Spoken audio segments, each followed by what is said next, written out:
Moi, je regrette une chose, c'est que on en a parlé, donc c'est pas une surprise. En commission des finances, c'est un endroit où on parle, où on échange, et je dois dire que c'est apprécié par ceux qui participent.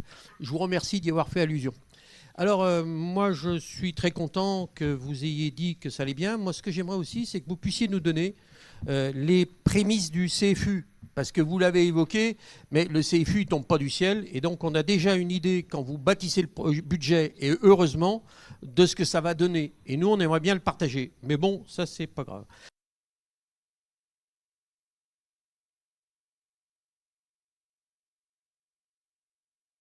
Nous devons examiner et voter le dernier budget de la mandature. Eh oui.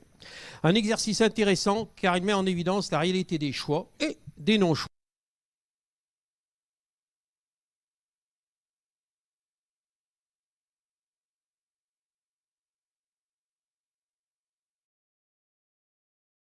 Que vous espériez 5 millions de plus. Donc 15 millions, mais 25, 15, ça fait 10 de moins.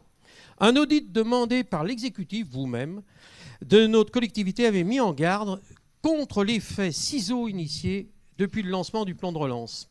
Était éligible sur le plan toute dépense d'investissement dont le financement se faisait à parité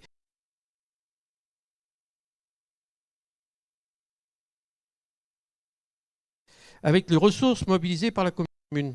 Pas de conditions particulières, aucune obligation dans le choix des investissements proposés. Financé par l'emprunt, le plan de relance a vu son coût augmenter très vite en dehors des prévisions initiales. En cause, j'y étais pour rien, la remontée spectaculaire des emprunts. Vous avez dit que ça avait baissé, mais très peu.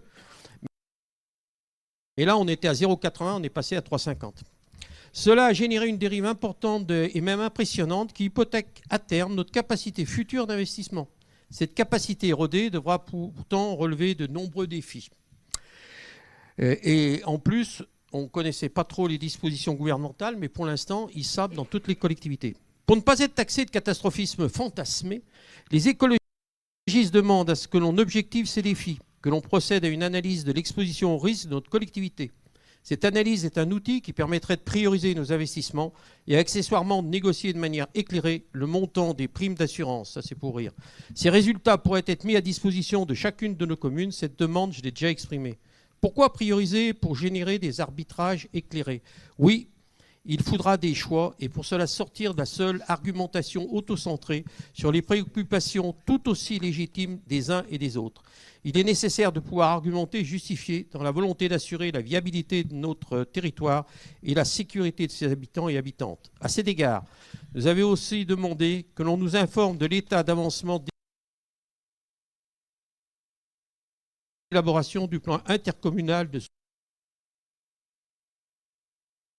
sauvegarde, le PIX, plan qui mutualise et coordonne les plans communaux de sauvegarde. Il doit être impérativement réalisé avant le 26 novembre 2026. Pour l'instant, nous n'avons pas eu de réponse ou des non-réponses, à savoir que les délais légaux pour le mettre en place n'étaient pas atteints, mais qu'il était en préparation.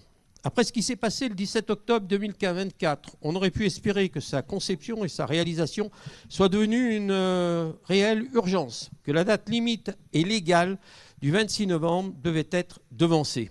Cela permettrait d'assurer une réelle mutualisation de nos ressources face aux différentes menaces auxquelles nous sommes exposés et la mobilisation opérationnelle des citoyennes et des citoyens de nos communes, disponibles et volontaires pour ce faire dans le cadre de la réserve citoyenne.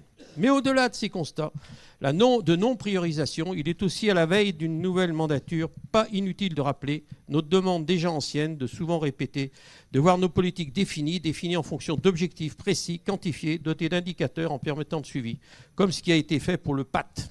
Cela pour avoir la possibilité de les modifier ou de les adapter en fonction des aléas rencontrés. Il y a une révolution à opérer et les méthodes pour ce faire pourraient être mutualisées. J'ai évoqué ici il y a quelques mois celle développée en liaison avec l'école des mines de Saint-Étienne, CAP Territoire Durable. Nous le savons, la critique est aisée, mais l'art est difficile. C'est pour cela que nous accompagnons la nôtre de critiques, de propositions pour en conforter la pertinence.